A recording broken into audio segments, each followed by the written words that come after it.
I was the youngest person in that room by 14 years. I want you to understand that before I say anything else, because it matters. It matters the way the temperature of a room matters. You don't think about it until you're already sweating. The conference table was the kind that cost more than my first car. Dark walnut, I think. Or maybe mahogany. I'm not the kind of man who knows the difference between expensive wood types, which was, honestly, the least of my problems that Tuesday morning. What I knew was that it was long. Longer than it needed to be. The kind of table that's designed to make you feel the distance between yourself and the people across from it, a distance measured not in feet but in something closer to geology. In epochs. I had a notepad in front of me. Blank. A pen I'd borrowed from the hotel front desk because mine had run out in the taxi. The ink was already skipping. I was there as a note-taker. That was it. That was my entire job. Write down what gets said, type it up clean, send it to the department head before 6 p.m. Don't spill anything. Don't speak unless spoken to. Don't, and this was the actual phrasing my supervisor used, don't exist too loudly. I'd been existing quietly my entire career. I was very good at it. The room was on the 14th floor of a building near Whitehall, one of those old government-adjacent buildings that smells like carpet cleaner and collective anxiety. Outside the tall windows, London was doing what London does in November, going grey in stages, like a photograph fading in reverse. The Thames was invisible behind the cloud. You could feel it though. That damp that gets under your collar. 11 people around that table. On our side, 3 senior trade advisors, a deputy undersecretary whose name I always misspelled, a legal attaché named Helen who'd once, I heard, made a Russian negotiator cry, and then, me. Pressed shirt. Borrowed pen. On their side, the delegation from Orzova, a small country that matters enormously to people who understand pipelines. I didn't, at the time, understand pipelines. I understood that we needed something from them, and they needed something from us, and that the 6 months leading up to this meeting had been described in the briefing documents as diplomatically sensitive, which is the bureaucratic equivalent of someone handing you a live grenade and whispering careful. And, then, there was Ambassador Davorin Selak. He sat at the center of their side, which was the obvious place for the most important person, but somehow it still surprised you. He was maybe 60. Maybe older. The kind of age that stops being readable on certain faces because the face has decided it's done explaining itself to strangers. His suit was dark and correct. His cufflinks were silver. His hands were folded on the table in front of him like 2 careful, patient animals. He had not said a word since sitting down. The meeting had been going for 22 minutes by then. I know because I was watching the clock on the wall, one of those analog ones with a second hand that ticks instead of sweeps, and each tick was so precise, so unapologetic, that it felt less like time passing and more like a small accusation. Our deputy undersecretary, a man called Marcus Bright, which is a name I always found aggressively optimistic for a man whose resting expression suggested he'd lost something important and couldn't remember where, had been doing most of the talking on our side. He was good at it. He had the diplomat's gift of saying a great deal without technically committing to anything, like a magician who shows you both hands and you still can't find the coin. The Orzovan delegation had a spokeswoman, a younger woman named Petra Voss, who had the kind of precision in her English that only comes from learning it as a third language where every word is a choice, not a habit. She was making their position clear. They wanted guaranteed access. They wanted it in writing. They wanted a timeline that didn't include the phrase subject to parliamentary review. Reasonable, actually. I thought so, privately, while writing nothing because nothing was being resolved. And, through all of it, the proposals, the counter-proposals, the careful linguistic sparring, Ambassador Selak sat. Folded hands. Level gaze. That face that had decided it was done explaining. He was looking at Marcus Bright. Not aggressively. Not warmly. With the sustained, attentive calm of a man watching weather develop over a distant mountain. Like he had seen this particular storm before and was simply noting its arrival. Marcus Bright glanced at him twice. 3 times. The third time, his sentence did a small, almost imperceptible hiccup, a half-beat where the rhythm went wrong, and he recovered it, but I caught it. So did Helen, the legal attaché. So, I suspected, did every single person in that room. Here is what I can tell you about silence in a negotiating room: it is never neutral. Silence from across the table is a question you didn't know you were being asked. Silence from the most senior person in the opposing delegation is a question addressed to everyone simultaneously, and nobody knows who's supposed to answer it. Marcus Bright was answering it, in the way people answer things they haven't consciously heard, by speaking faster. By becoming more elaborate. By building sentences with extra rooms in them, as if more square footage would make the structure feel less precarious. Selak just watched. I wrote in my notepad, "He hasn't spoken." Nobody is mentioning that he hasn't spoken. Then, I looked at what I'd written and felt, for reasons I couldn't name, mildly frightened. The break came at 11:40. One of the Orzavan junior attachés, asked politely for 10 minutes. This was granted with the collective relief of people who needed to breathe somewhere nobody was watching them breathe. I went to the little side table with the electric kettle and the sad selection of tea bags and made myself something hot and stood near the window and watched the gray sky do its slow November thing. Helen appeared beside me. She didn't look at me. She looked at the window too. "You're noting everything," she said. "Everything," I said. "Note this," she said. "He hasn't spoken in 22 minutes of active negotiation." I noted it. "Good." She picked up a cup. Inspected it for no reason. In my experience, that either means he doesn't speak English as well as they've told us, or he knows exactly what he's doing, I said. She looked at me then. "Just briefly." "Don't be clever," she said. "Just write it down." She walked away. I stood there with my tea and my borrowed pen and looked back at the conference table, empty now, the walnut or mahogany gleaming under the overhead lights, and I thought about a thing my grandfather used to say about the men in his village who said the least at a council meeting. "Fear the quiet ones," he'd say. Not because they are plotting, but because they have already decided. I wrote that down too. Then, I crossed it out, because it wasn't the kind of thing that belonged in a government document. Then, I wrote it again in the margin, smaller. The delegation came back at 11:53. Selak sat down the same way he'd stood up, with the economy of motion of someone who had made peace with the fact that he occupied space, and saw no reason to apologize for it or announce it.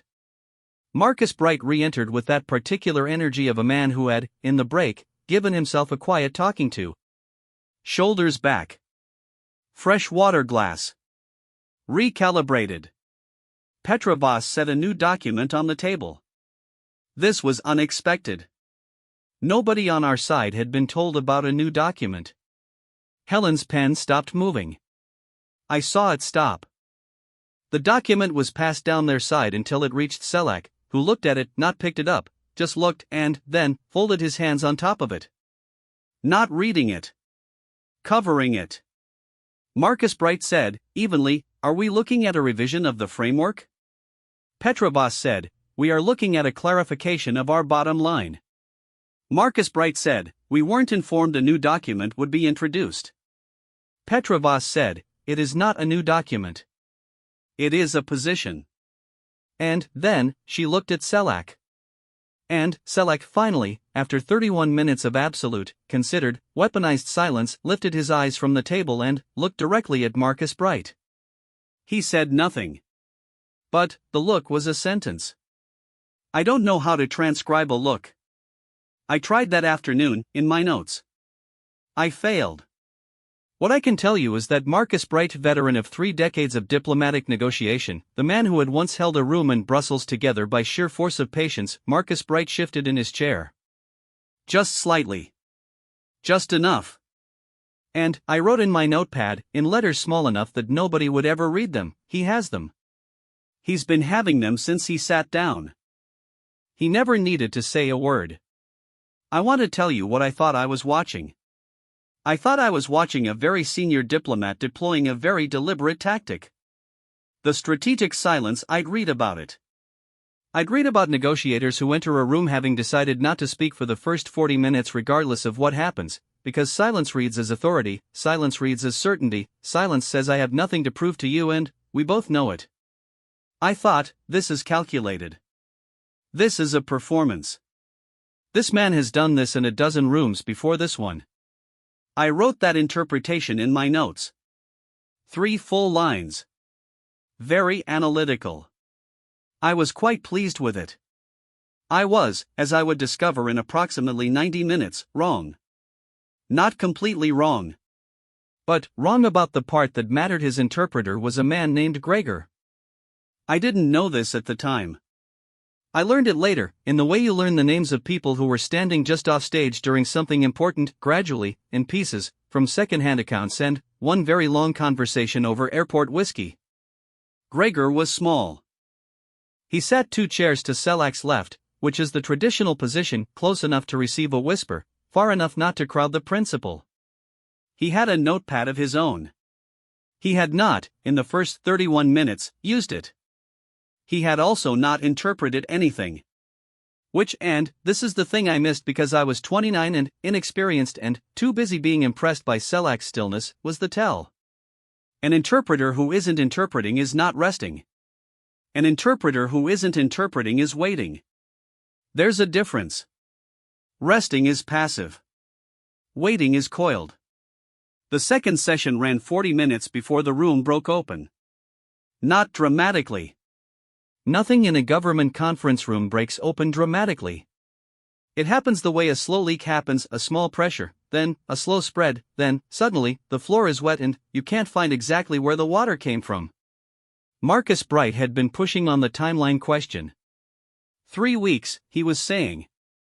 The parliamentary review process takes 3 weeks minimum, and any document that excluded that window was a document built on optimism rather than legal reality. Petrobras was saying, politely and, with increasing precision, that 3 weeks was 3 weeks too many. That there were other interested parties. That the goodwill currently in this room had a half-life. And Selak sat. Hands folded. Watching. It was Helen who first moved off script. She leaned forward, not dramatically, just the upper body shifting, just the angle of her shoulders changing, and said directly to Selak, Ambassador, I wonder if you might share your perspective on the review timeline. Your country's legal framework must have its own procedures. We'd be interested to understand your constraints. It was a smart move. Lob something directly at the silence. Force it to either speak or become conspicuous. Selak turned his gaze to Helen. Something passed across his face. I clocked it but couldn't identify it fast enough before it was gone. It was there and, then, it wasn't, like a word on the tip of a tongue that retreats before you can catch it. He said something. Quietly. 4, maybe 5 syllables. In Orzavan, a language I don't speak, a language most people in that room didn't speak. And, then, he waited. Gregor, the interpreter, wrote something on his notepad. And then, instead of translating immediately, Gregor looked at his notepad. Looked at it the way you look at something when you're deciding whether to say exactly what's there or something diplomatically adjacent to it. He said, the ambassador says the timeline is a matter for legal counsel, not for this table. Polite. Firm. Completely unhelpful. Helen nodded. Of course. Marcus Bright said, can the ambassador indicate whether legal counsel has been consulted prior to this meeting? And everyone looked at Selak again. And Selak said something else. Same quiet register. Same careful, deliberate brevity. Gregor wrote. Looked at what he wrote. Said, the ambassador says this question has been fully considered. The room absorbed this. Marcus Bright said, very carefully, in the tone of a man choosing each word the way you choose your step on ice, we're grateful for the assurance. And then, he looked at his legal attaché, and Helen looked at her notes, and something moved between them, not a word, not even exactly a glance, more like a shared frequency, and I wrote in my notepad, nobody knows what he actually said. Nobody is admitting that nobody knows what he actually said. I've thought about this moment many times since. The particular social architecture of it. 11 intelligent, experienced people in a room.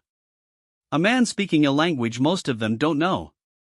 An interpreter giving answers that are technically possible translations but feel, to any ear paying attention, slightly hollow, the translation equivalent of a knock on a door that sounds like it has a room behind it, but maybe doesn't.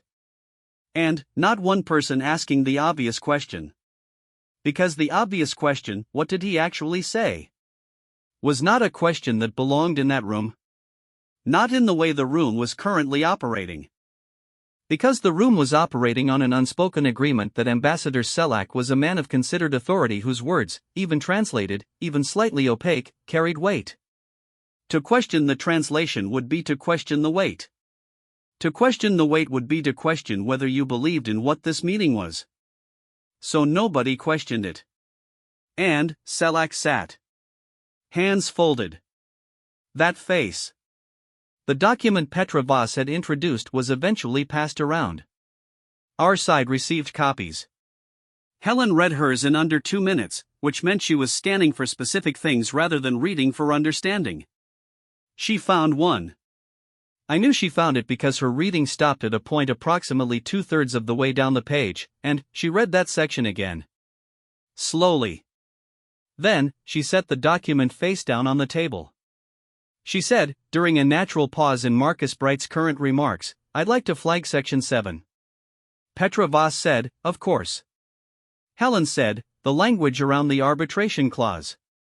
It references an Orzavan domestic statute that our legal team hasn't had visibility on." Petra Voss said, "We can provide the full text." Helen said, "I'd appreciate that." The language as written gives one party significantly more latitude isn't quite the right word. Discretion. In the event of a disagreement over implementation. Petra Voss said, "That is the point of the clause." Helen said, "I understand the point. I'm questioning whether the clause as written achieves it equitably." And then, and this was the moment, this is the hinge the whole thing turned on. Petra Voss looked at Selak. She said something in Orzavan. Quickly. A question. Selak looked at the document in front of him. The one he'd been sitting on for 40 minutes. He looked at it the way you look at something when you are not reading it, when you are doing something else entirely with your eyes. He said something back. Gregor wrote. Looked at what he wrote. There was a pause, short, maybe 4 seconds, but, in a room where silence already had gravitational mass, for seconds was geological. Gregor said, "The ambassador says the clause is standard practice in Orzavan international agreements." Helen said, "I don't doubt that. Is the ambassador able to confirm whether it's been applied in agreements with EU member states, specifically?" And everyone looked at Selak again. Selak said nothing. Not a word. Not even a near word. Gregor did not write. The silence was different this time. I don't know if I can make you feel the difference, but it was there.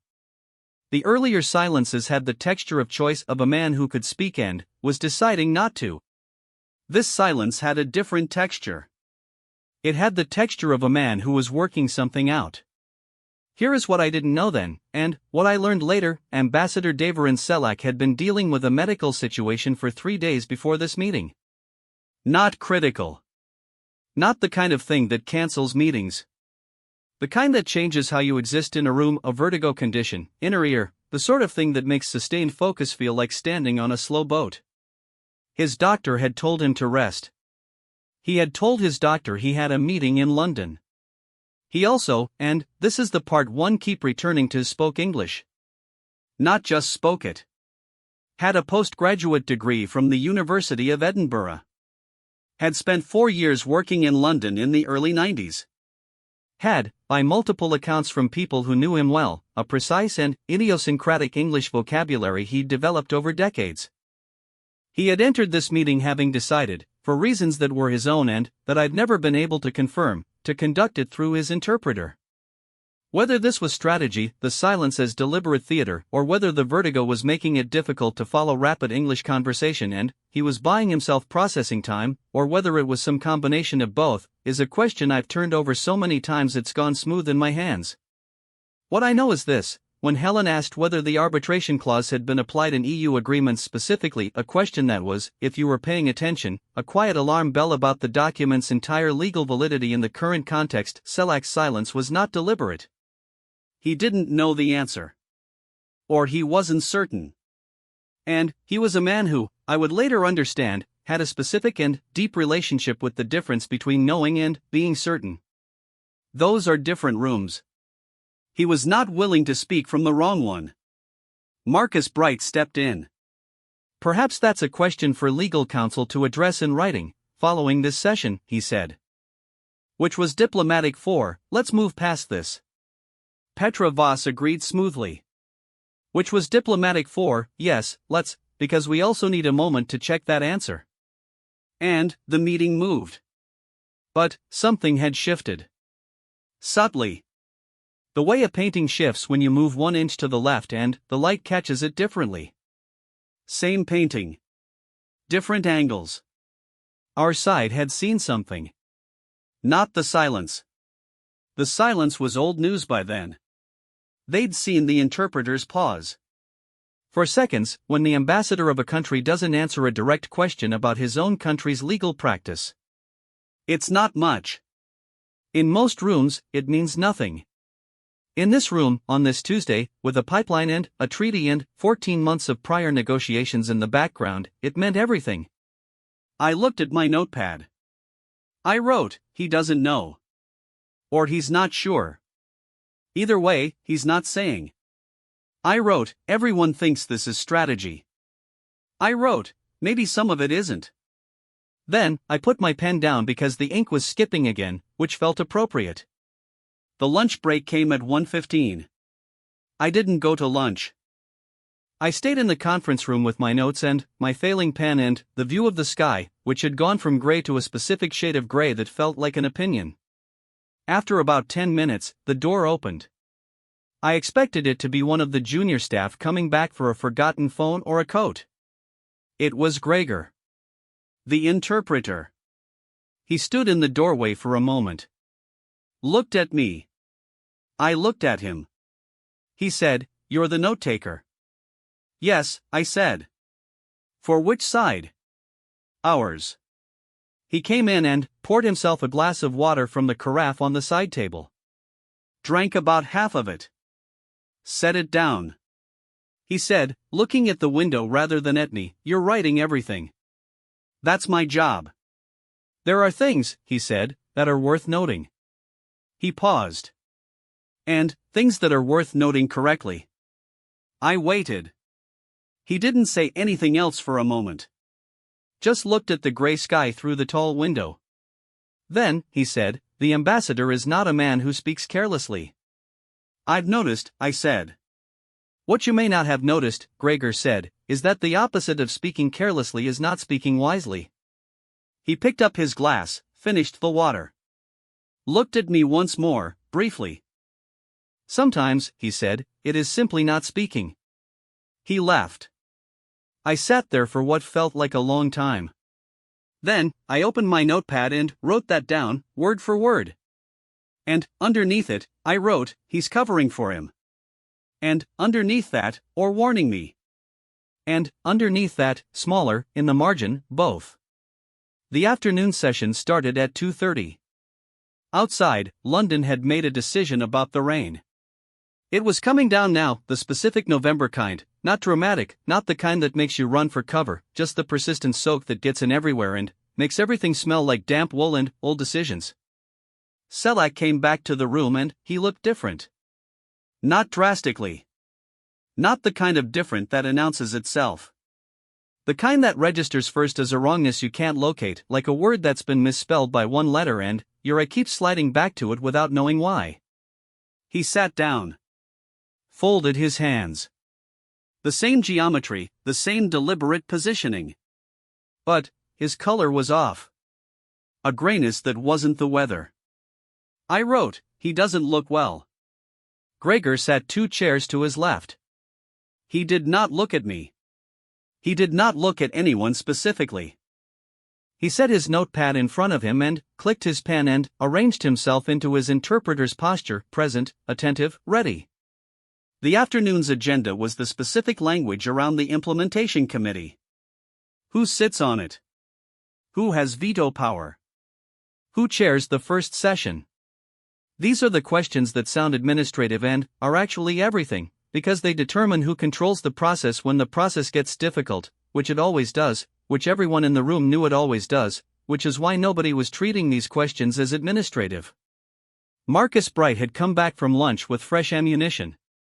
I could tell because he'd made notes in a different color. He'd switched from blue to black, which, I had learned from watching him work, meant he'd had a conversation over lunch that had recalibrated something. He opened with a proposal. Revised. Concessions on 2 points that our side had previously held firm on. It was a good move. It said, we want this to work. It said, here is evidence of our good faith.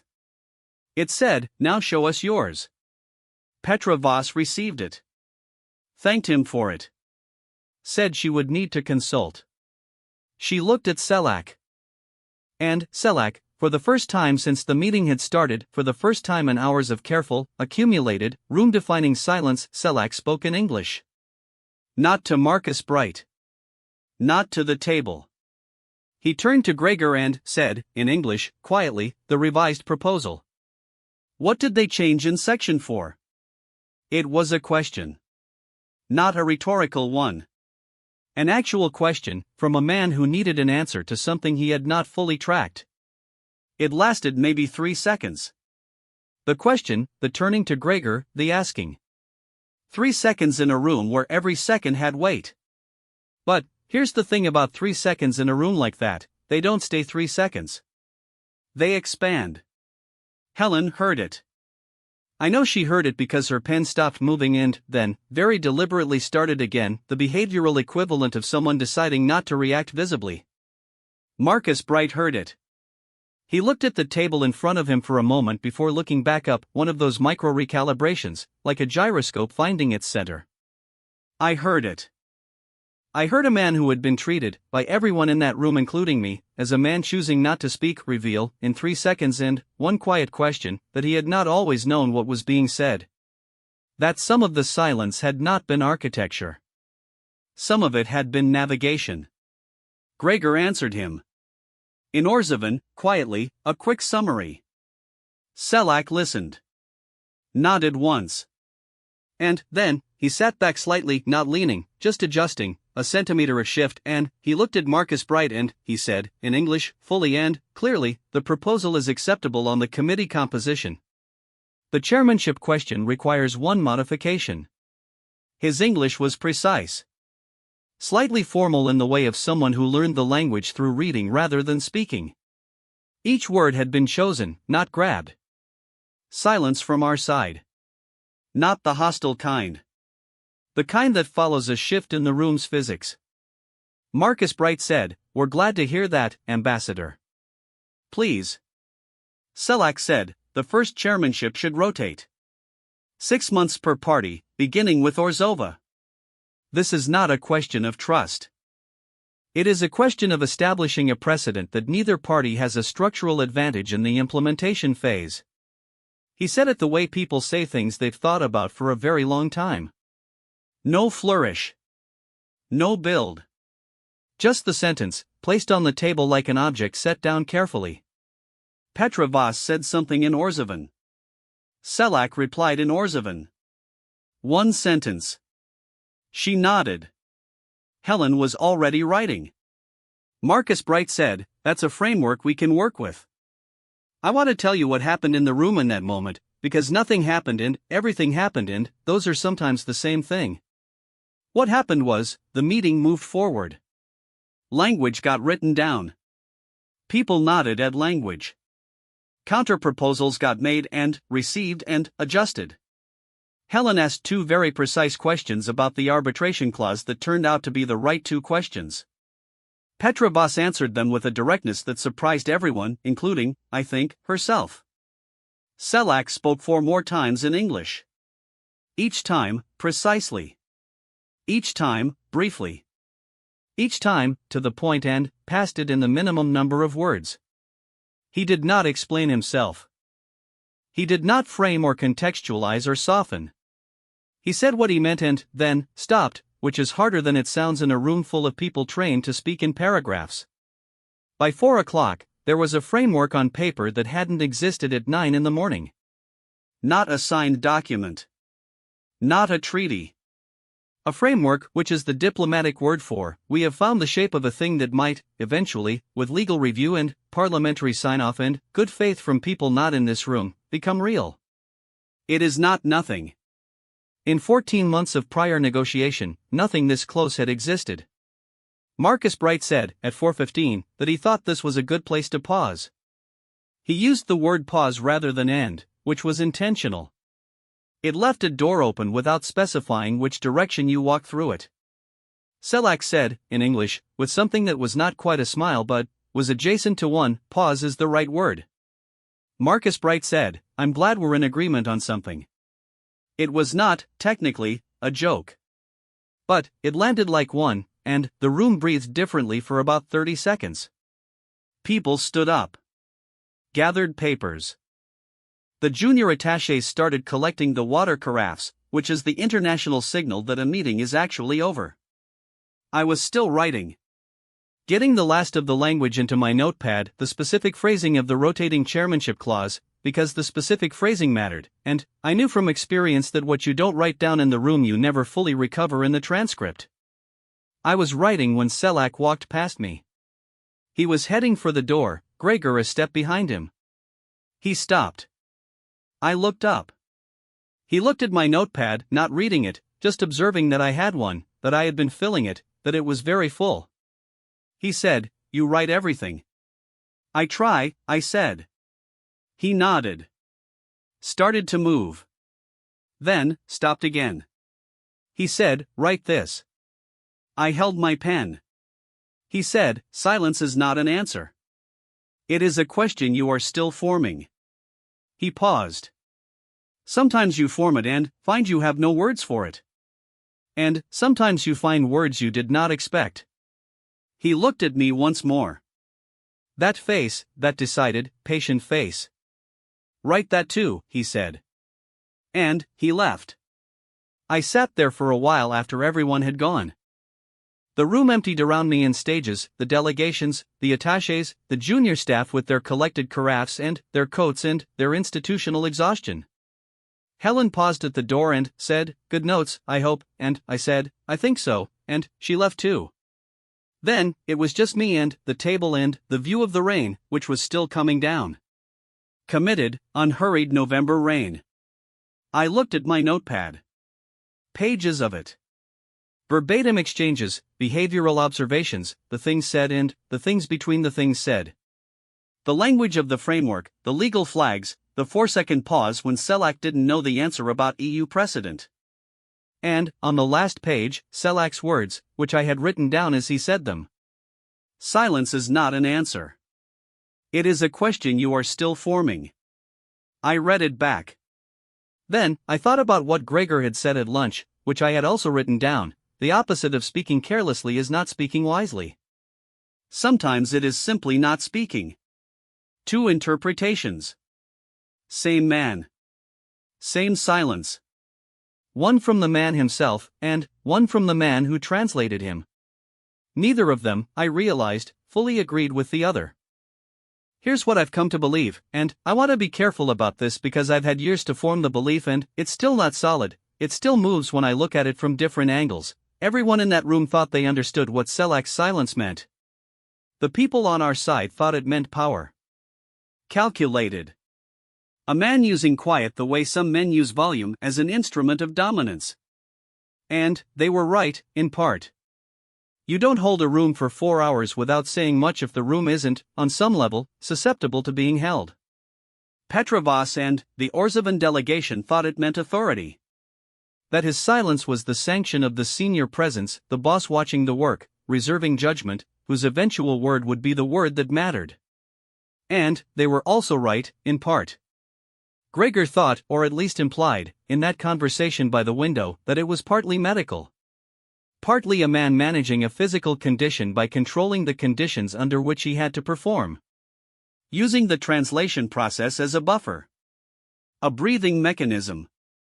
buying himself time to track a conversation that was moving faster than his inner ear preferred. And Selak himself, in those 5 words at the end, "silence is not an answer," offered a third interpretation. That the silence was epistemological. That it was the shape of what he didn't yet know, and he was not willing to fill that shape with words before he had earned the right to. All 3 of these were true. None of them were complete. Marcus Bright, debriefing the session the following morning, described Selak as strategically restrained, clearly a man who deploys silence as a pressure mechanism. Highly effective. I wrote that down. Helen, in her legal notes, flagged the Section 7 issue and noted that the ambassador's apparent unfamiliarity with the EU precedent question was possibly indicative of a gap in pre-session preparation on their side. I wrote that down too. Neither of them were wrong. Neither of them were right. They had watched the same man for the same hours and come away with a Selak that confirmed what they'd already suspected about the kind of man he was. This is, I've learned, what we almost always do with silence. We fill it with the person we expected to find inside it. The framework from that session took another 4 months to become a signed agreement. There were 2 more meetings, a legal review that nearly collapsed everything in February, and a phone call between the 2 relevant ministers that apparently lasted 40 minutes and resolved in 30. I wasn't in those rooms. I moved departments the following March. Different work. Less silence, more spreadsheets. But I think about that Tuesday sometimes. I think about the table, the rain, the clock on the wall with its accusatory tick. I think about 11 people who spent 6 hours convinced they were reading a man they didn't know. I think about a man with vertigo in an inner ear, sitting very still to keep the room from moving, and being mistaken for a mountain. I think about what it costs to be misread as wise when you are actually careful. And whether, in a negotiating room, there is any meaningful difference between the two. I think about Gregor, who translated a man's silence for 4 hours and then stood by a window and warned me, gently, not to mistake the translation for the thing itself. And I think about those 5 words, written in my notepad in ballpoint ink that kept skipping: silence is not an answer. It's still in that notepad, which I still have, in a drawer, under a stack of things I've been meaning to organize for 3 years. I never did explain it to anyone who asked about that session. I'd say there was an Orzavan delegation. A trade framework. It went reasonably well. That is a true sentence. It is not a complete one. But then, as I learned that Tuesday from a man I will never fully understand, sometimes the most honest thing you can offer is the silence that holds the shape of what you haven't yet found words for. And, sometimes, by the time you find them, the room has already made its decision without you. I left my notepad on the table. I'd filled it completely. The borrowed pen, the one from the hotel desk, finally gave out on the last word. Which, I've always thought, was exactly right.